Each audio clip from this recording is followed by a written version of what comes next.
हमें वो least positive integer निकालना है जिसके पावर इस मैट्रिक्स पर करने पर वो आइडेंटिटी मैट्रिक्स दे दे ऑर्डर 2 का, यानी कि ये जो गिवन मैट्रिक्स है इसका लीस्ट पॉजिटिव इंटीजर n क्या होगा कि हमें आइडेंटिटी मैट्रिक्स मिल जाए ऑर्डर 2 का, यानी कि 1 0 0 1।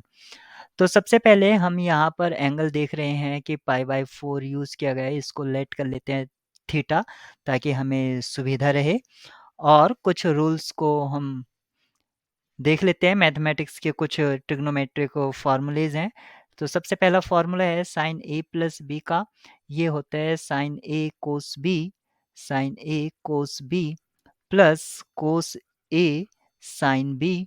और जो दूसरा फार्मूला है वो है कोस ए प्लस बी, तो ये क्या होता है कोस ए कोस बी माइनस साइन ए साइन बी।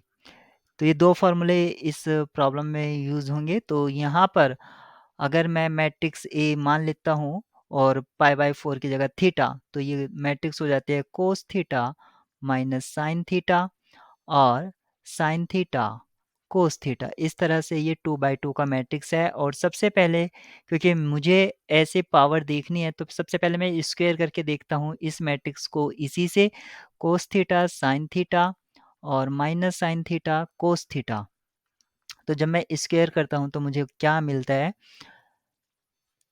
तो पहला एलिमेंट मुझे मिलेगा cos square theta minus sine square theta, यानी कि कोस 2 थीटा।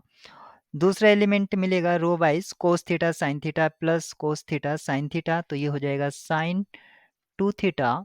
और ये एलिमेंट मुझे मिलेगा माइनस के sine theta cos theta minus sine theta cos theta, तो माइनस साइन 2 थीटा। और फिर से ये मिल जाएगा मुझे कोस 2 थीटा। इस तरह से मुझे ए स्क्वायर मैट्रिक्स ये मिल गई है। तो आप यहाँ पर जनरलाइज कर सकते हैं और आपने अपने इंटर कॉलेज में भी इसको स्टडी करा होगा। A raise to the power n यहाँ से मिलेगा मुझे cos n theta sine n theta और माइनस साइन थीटा, और ये मिलेगा कोस n थीटा। अब ये पावर n करने पर मुझे जो मिल रहा था ये मिल रहा था identity matrix of correct size, यानी कि 1 0 0 1। तो अब मैं दो मैट्रिक्स को कंपेयर करा देता हूँ, यानी इक्वालिटी ऑफ टू मैट्रिक्स की हेल्प से या आइडिया से हम यहाँ पर कंपेयर करेंगे। तो यहाँ से हमें मिलता है कोस n थीटा इक्वल्स टू 1।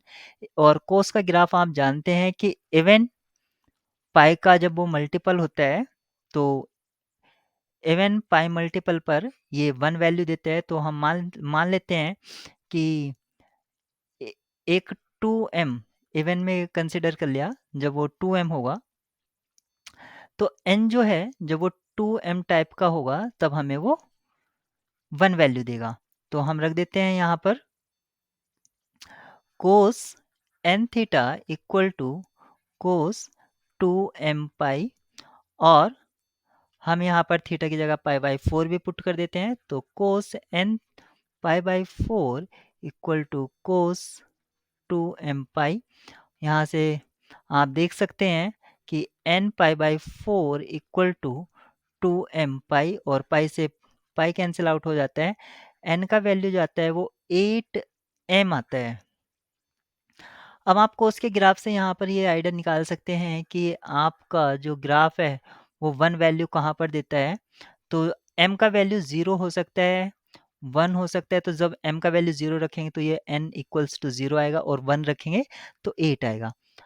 क्योंकि हमसे लीस्ट पूछा गया था, इस हिसाब से ऑप्शन बी करेक्ट।